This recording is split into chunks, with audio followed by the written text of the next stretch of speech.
This video has been supported by Rework. Hey folks, welcome to yet another video about pointy metal sticks that get very hot.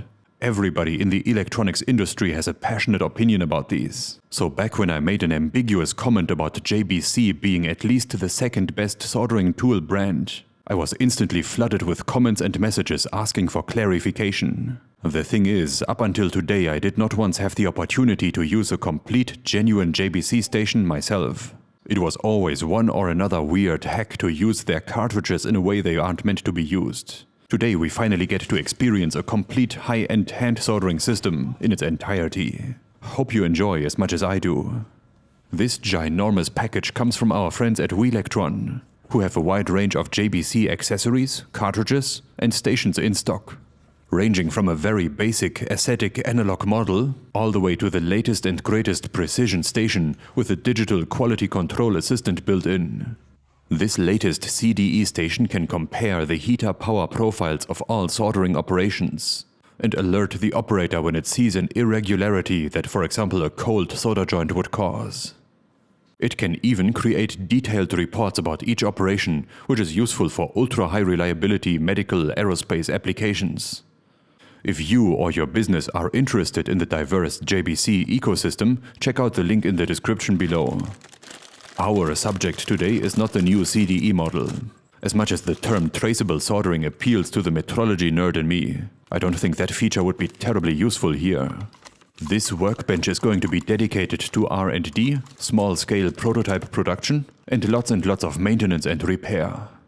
That needs a whole arsenal of tools, and maybe some leftover bench space if possible, to actually work on, not to be occupied by 3 or 4 separate soldering stations. So I asked for a certain 4-channel combination station, which they call DME. I had planned to slowly, throughout the years, equip that station with various hand tools, as need for them arises. Somehow, as you can see, there seems to have occurred a kind of internal miscommunication, leaving me with this complete pimped-out luxury suite. And a lot more material to cover in this video, so without further ado, here are the components. They call this all-round carefree package DMPSE 2QA. I mean, obviously, what else would you call this? When you make a small mistake while ordering one of these, there's a good chance that they'll send you a ham radio operator instead. It consists of a 4-tool power and control unit and a stackable vacuum pump. Had it been up to me, that would have most likely been the first add-on I would have bought myself. Because, no kidding, I've got a literal pile of vintage test equipment, eagerly waiting for their complete preventive electrolytic capacitor replacements. I think I must have worked my way through the whole fluke calibrator with nothing but solder wick. And treating the 3458A with a cheap desoldering tool was actually not much better. So this is an upgrade I'm especially excited about. If only I could find out which cradle is meant for this.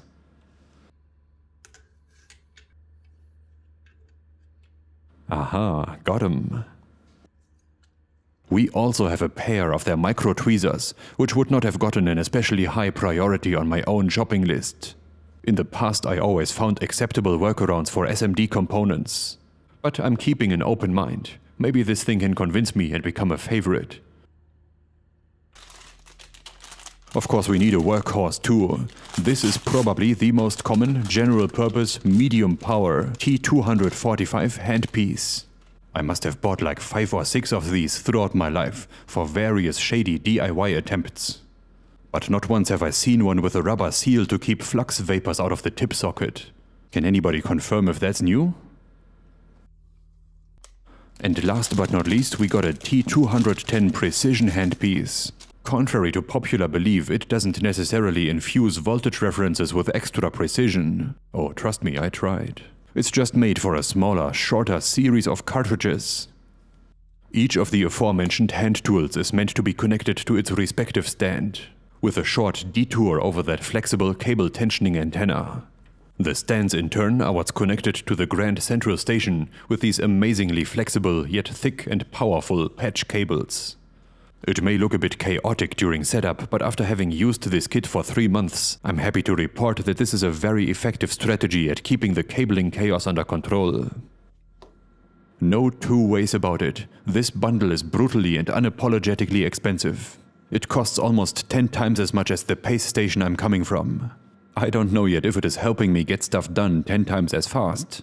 But one thing I can say already is that the mechanical build quality leaves nothing to be desired. These massive die-cast aluminium stands are exquisite in design and functionality. The hand tools are dexterous yet ergonomic, and the modular stations, well, at least they don't take up a lot of space. Also included in the package were a whole bunch of optional accessories and consumables, like air filters and cleaning tools for the desoldering pump, cable clips and handpiece grips. There is even a foot switch for operating the vacuum pump, but I prefer the one on the handpiece. What I think this set is sorely missing are a few, or maybe just one test tip. I looked up the packaging list beforehand, so I'm prepared with a few cartridges. Luckily, otherwise it would have been a few very unsatisfying days of waiting between unboxing and the first melting metal. Whoa, we are 6 minutes in and we haven't even turned on the station, only the viewers. Let's go. Oh, I'm afraid we have to endure for another 30 seconds or so, because that's how long it takes to boot. Not sure what kind of software they are running behind the scenes, but it's heavy. Yeah, this is a bit awkward, but it's not as bad as I thought at first. Because A, the tools have a 0 power sleep mode, so one could keep this thing in standby all day long, without wasting a lot of power or tip life. And B, the 4 output channels seem to have a life of their own. They start powering handpieces that are not sitting in their stands 14 seconds after flipping the power switch. A long time before the fancy touchscreen user interface comes to life. I'm having a bit of a hard time finding the correct exposure settings for the display on my camera. With human eyes it's a lot easier. The TFT looks great in all lighting conditions. Gotta say though, I'm not a big fan of the plastic-fronted resistive touchscreen. I'm not a fan of any touchscreen soldering station for that matter. But had it been a capacitive glass cover, at least it would have been cleanable. As it is, I think it's way too vulnerable for an industrial environment where accidents happen. Also, I don't think it would be fair to call the user interface sluggish or lagging. Fair towards slugs, I mean. This UI is downright disruptive. At the current firmware version in March 2022, it takes about a second to react to most inputs. Just about the perfect amount of delay to make new users question whether or not their inputs have been registered at all. Dear JBC team, please improve. And while the developers are at it, here's another suggestion. There is this RS-232 interface called Robot in the JBC ecosystem. When enabled, the station becomes fully remotely controllable, and all sorts of interesting parameters can be read from an RJ12 port on the rear of the station. A fantastic idea to make a product orders of magnitude more useful and versatile, in the industry or in the hands of enthusiasts. Unfortunately, currently, enabling the Robot interface disables every other form of control.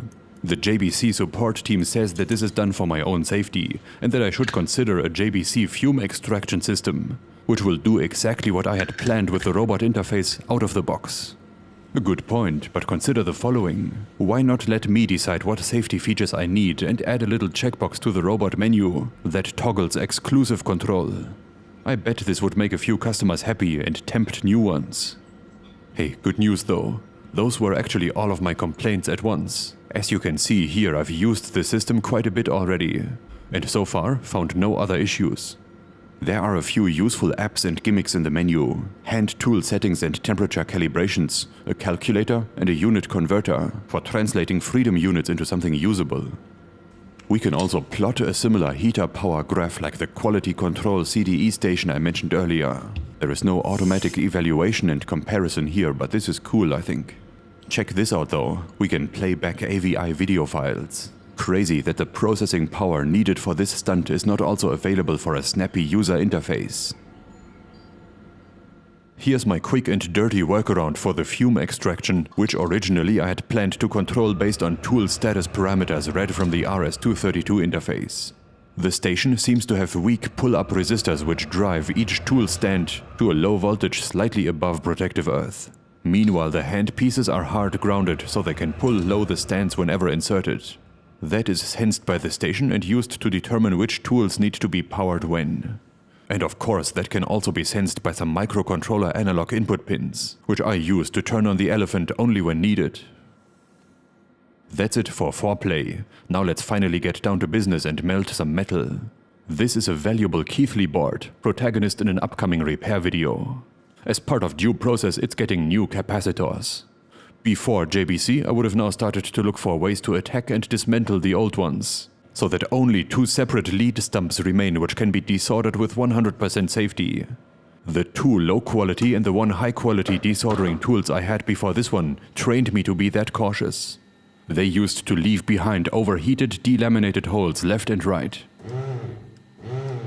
And then, in spite of their broken, often overshooting temperature control loops, they didn't even do a particularly great job at melting and evacuating all of the old solder. Obviously, this DR560 is a lot more expensive than any of my previous tools, so it's only right that it has a higher success rate. But hey, it's 2022, when I see good news I'll grab 'em. Do you hear that? Very irritating. It would drive me insane if I had to listen to that inflection at work all day long. But I suppose this starting out with higher vacuum power is part of the reason why the handpiece rarely suffers from congestion.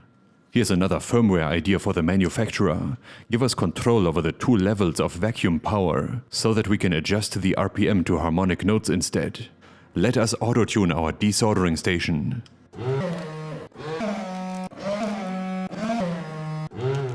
Okay, maybe not.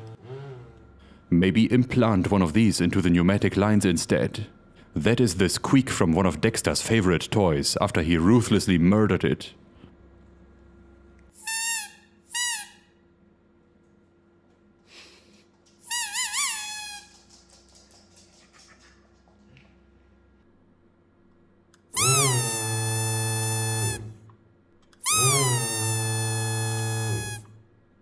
That's also pretty irritating, isn't it? I guess we have to live with the sound. As long as you yourself are the one who presses the trigger and causes the sound, it's not that bad. The tool has a high thermal mass and the same tight, direct temperature control that made JBC popular with customers and imitators alike. In those rare cases where thermal performance is insufficient, when there's a large copper polygon on the other side of the board, for example, one can help things along by wiggling, adding some fresh solder, or gently preheating the area with hot air.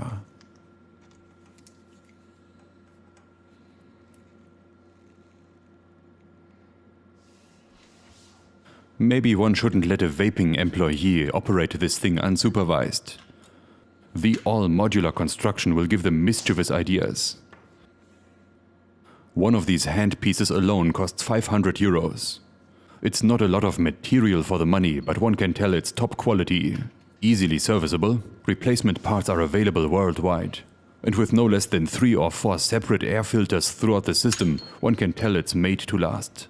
Hadn't it been for the price, I would have had one of these for years, with a uni-solder DIY station, and some kind of a Venturi compressed air to vacuum transformer.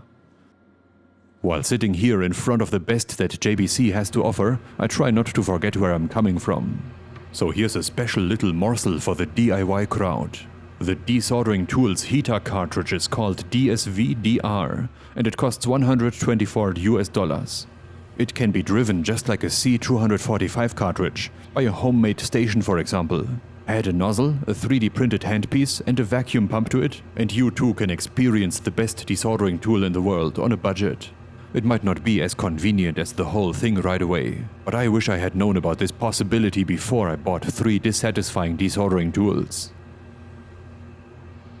Yeah, somehow I feel like this might become my favorite tool out of the quartet, even though it's going to see the least amount of use on average. It's just such an effective time, component and circuit board saver. Especially the blanket recap operations I like to do in older equipment are going to be accelerated by this greatly.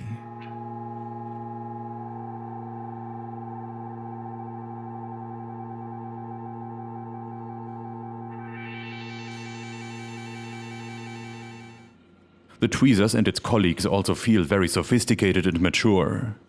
For example, one can change hot tips very easily by hooking them into the stand and pulling them out. The cartridges for these are the smallest and the most expensive ones. I think I paid 25 euro per piece for these. That shouldn't be a major issue for a clientele that is able to afford a station for 3 grand. And if they are made with a similar process as the regular ones, they are going to last for a good long while. The micro tweezer handpiece has these adjustment wheels. 2 of which can rotate the inserts so that they face each other. The third one ever so slightly adjusts the movement axis of one of the arms, so that the tips meet precisely in one point and no crossbite occurs.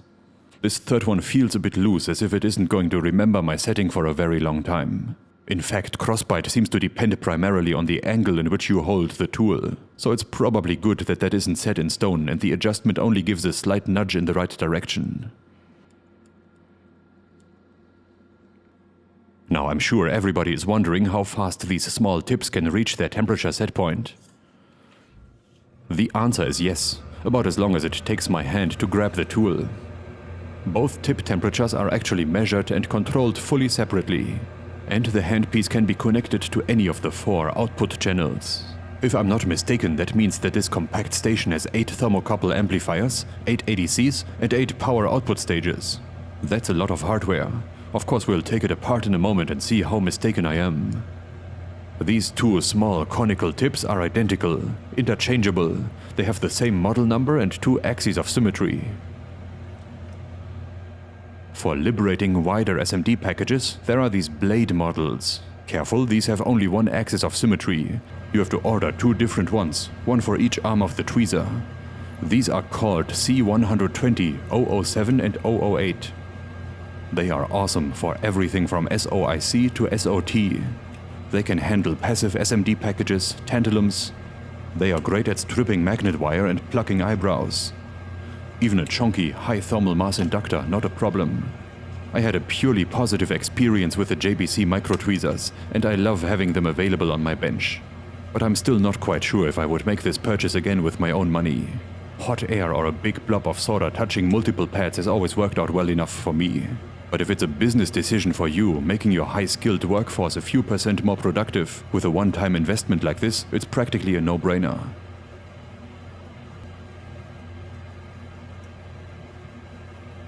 For me personally, I think stripping magnet wire is the strongest argument in favor of the tweezers. Until now I used to do it with a small puddle of solder on a super hot 400 degrees C iron tip. A very stinky method, but more reliable and quicker than scraping or sanding at least. The tweezers don't need such exaggerated temperatures. The coatings seem to get soft at 300 to 350 Celsius already, and then you can just rub them off mechanically within seconds. Wow, this is truly fantastic. Next up is the most mundane, yet the most important tool, the general purpose T245. It hardly needs an introduction. It has been tested and demonstrated on YouTube a million times, with a few contributions from yours truly too. So why don't we just assemble a battery module for my voltage standard? That's an appropriately mundane task that I would otherwise just skip. Nowadays, for general purpose tinkering, I like to use a 944 cartridge. And, put away the pitchforks please, a lead-free solder wire. To make that perfectly isocore clear, I neither believe that tinkering at home with leaded solder has any kind of environmental impact in the grand scheme of things.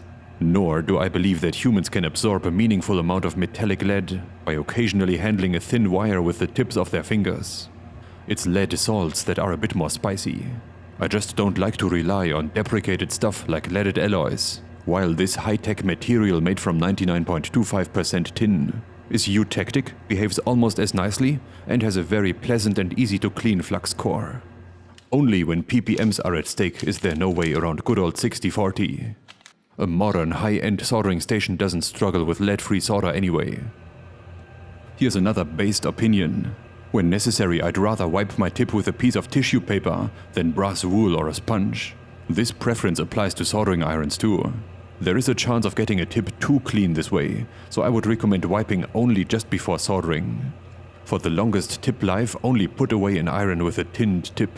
Otherwise you'll soon make the acquaintance of the JBC tip activator, which can help you recover from oxidation. This was not a part of the bundle. I had this for years. It's highly effective at reviving dead tips to which solder doesn't wet anymore.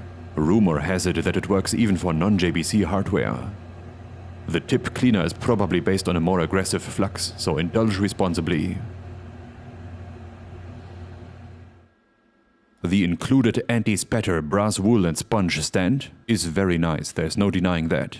But my acquaintance with a certain university-owned, perpetually moldy, nickname bacteria sponge has given me an aversion to wet sponges for life.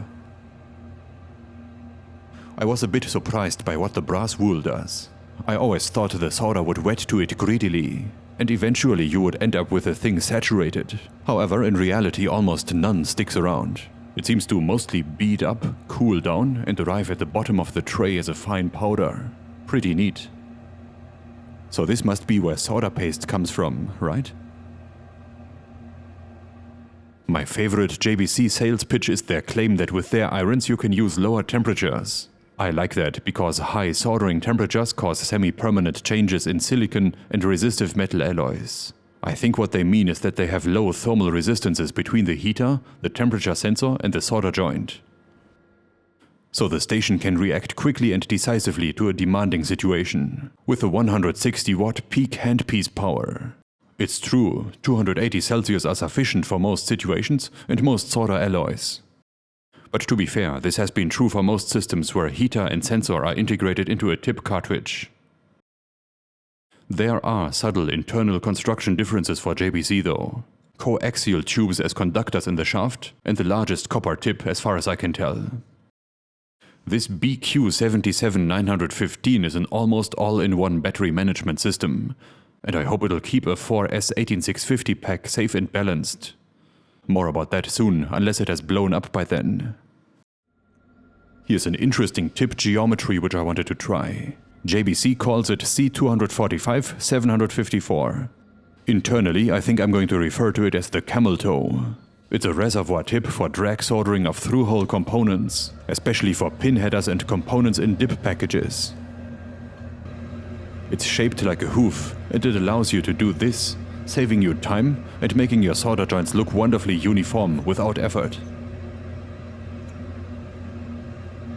Normally I try to use as little through-hole as possible nowadays, but that might change because this is so satisfying.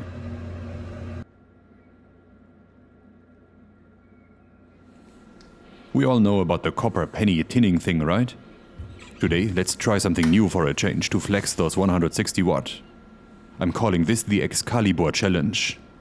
Let's see if the JBC iron can free itself from a cold solder pot. The iron starts heating up a lot earlier than the user interface appears. And there it started. One can tell by a very subtle bzzzt sound. JBC also carries a range of heavy-duty C470 tips, with a hefty 250 watt power rating. I expect those would make short work of and liquefy this whole thing. A C470 cartridge was actually the first JBC product I started tinkering with 5 years ago. Don't look up that video, it's cringe. But funny imagining that this DME station can also drive those much larger tips, just not with the full 250 watt. Wait, is that handpiece moving already? Wow, that is a lot quicker than I had imagined. Oops, I missed taking the exact time. Based on the footage, it probably started moving at around 25 seconds.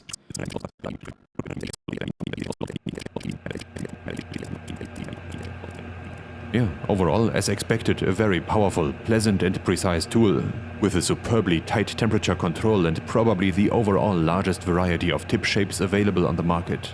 A worthy upgrade from my beloved paste station. Oh yeah, it also reaches its temperature in the time it takes to travel from the stand to the solder joint, so I've configured it to go into zero power hibernation instantly when put away. Just like the other 3 lightweights on the right. Not sure if there are any hidden benefits to keeping it at 150C for a few minutes, which was the default config. Let me know in the comments if you have an opinion about this. The final T210 handpiece is pretty much the same, just a bit smaller for more delicate work. I thought I'd try and demonstrate that with another special SMD soldering challenge designed by GitHub user Arthur Beneman. This one features 008004 capacitors and a UFBGA 555 timer. Do you think I can defeat that using only JBC hand tools and a microscope? I have a plan that abides by those rules and has at least minimal chances of success, but no idea if it'll work out. I was able to procure most of the parts for this, only a 10 megaohm 01005 resistor eluded me. I'm going to use 7.5 megaohm instead, so the blinky LED that is the end goal of this whole thing will just be a little bit faster. Hey, if I can get any blinkiness at all, I'm going to be very happy. I think the 555 timer in a bare die CSP BGA package is going to be our biggest issue. No matter how small your tip, there is no way you can reach the balls underneath. You know what I mean, right? The part is actually delivered with a nice set of balls, making my job a bit easier. Last time I tried to build one of these, I used an absolutely Rosmanian sea of flux, which turned out to be counterproductive in the end, so today I'm just going to be microdosing. That way I hope my parts won't swim away. The way I want to reflow this part is maybe stretching the rules a little bit, but I'm not feeling too bad about it because I don't think there is an honest way of winning this. Should this work, I could deal with the microscopic passives the same way. But then again, I have a bit of sportsmanship left, and I don't expect those to be too difficult.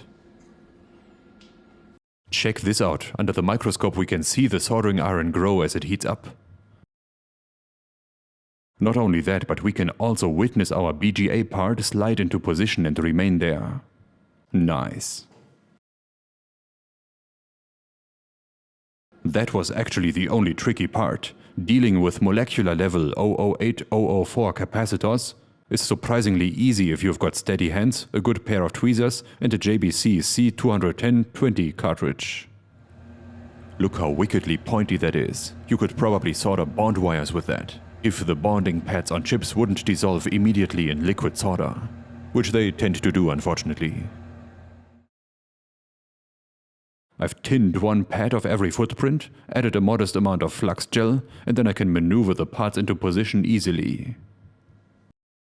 This may not look like particularly steady hands from up there, but just you wait a second for a shot with a different perspective.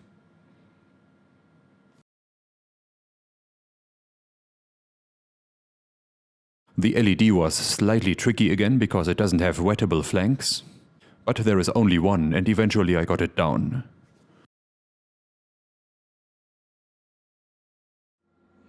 And here we are, finally. One of the more difficult blinking lights in existence, I'm sure.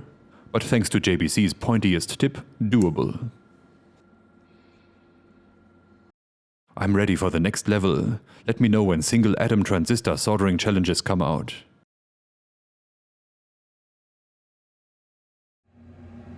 I almost feel like T210 could just as well be your default general purpose tool. It's so much smaller, but with a reasonable chisel tip it feels equivalent to the bigger tools in almost all situations. Online shops generally list this series as only 20 watt capable, so if you have to deal with heavy, high power components often, it might indeed be a bit too weak. But so far, for day-to-day tinkering in the low power domain, I found it perfectly adequate. The cartridges tend to cost a few dollars more just because they don't sell as many, I think. If you ask me, the increased dexterity is worth it. On the other hand, you can sometimes cheat your way through a dexterity skill check with brute force as well. So it's up to you in the end. Alright, you know what's next. It has to be done. Let's take a quick look inside the desoldering module and the station. I don't expect any huge surprises in here, but I've not yet seen any other teardown photos, so might as well do the honors. The silicone hose from the desoldering handpiece is connected to the suction port on the rear. The air goes all the way to the opposite side of the enclosure, to the third filter stage. Then it finally reaches its goal, a small membrane compressor, which unceremoniously dumps it into the enclosure. It looks like a small noise damping effort has been made, but not very successfully so. This module is very loud in operation. In the center of it all is a 21 watt 24 volt brushed DC Dunkermotor. A very high quality part that, even though it's brushed, I wouldn't be surprised if it outlived other components of the station. I'm seeing two no-name capacitors, but those are probably going to be fine, because they have twice the system voltage rating and they live in a cool neighborhood. The station is one brawny chonker, dude, let me tell you. Its IEC inlet is in an unusual but advantageous location. It's filled mostly by a huge power transformer, with no less than 5 24 volt and 2 12 volt output taps. Here's the reason why a firmware update for this product consists of 2 files and takes over 12 minutes. The front panel board, which is obviously to blame for the poor user interface performance, is based on an NXP IMX233 ARM applications processor. It can run Linux or Android. Back in 2009, when that part was released, its manufacturer was still called Freescale. And I assume it was a great performer back then, 13 years ago. Fundamentally, this whole station and a snappy user interface could be operated by a mid-range STM32. The thing is though, JBC offers a lot of exotic software and remote control options, which is why I assume a hardware upgrade would not be trivial for them. In the backseat we find the recipient of the other much smaller firmware file. A 32-bit ARM Cortex microcontroller. Presumably in charge of a real-time clock, the Ethernet and USB interfaces, determining tool statuses and controlling peripherals like our vacuum pump. This guy is the early riser that we have to thank for heating tools 14 seconds after the power is turned on. And there is another large IC sidekick on the board, a microchip digital signal processor. This is an expert at floating point math that should be able to handle a worst case of 8 PID loops at the same time. And of course, most importantly, we've got 4 of these SiP power output modules, with 2 channels each as we suspected earlier. Looks like they are using 2 relatively normal optically isolated SOIC MOSFETs per channel to form a solid-state relay and pass AC power straight through to the heater, as it has been done for decades. On the other side of each of these power modules we've got some analog goodness. With that multiplexer they can probably route heater current and tip temperature control signals into one ADC. And that's pretty much it. Looks good except for that relic of a front panel board. I hope to see that upgraded someday to bring this station within reach of perfection. The hand tools have reached that state in my opinion. The touchscreen and the firmware not yet. Alright, time to get some work done with my new soldering bench. Thanks for watching, and a huge thank you to Welectron for making this happen. If you're in the market for soldering equipment, test gear, laboratory accessories, or if you would like to work for a rapidly growing European distributor, please check out the links in the description below.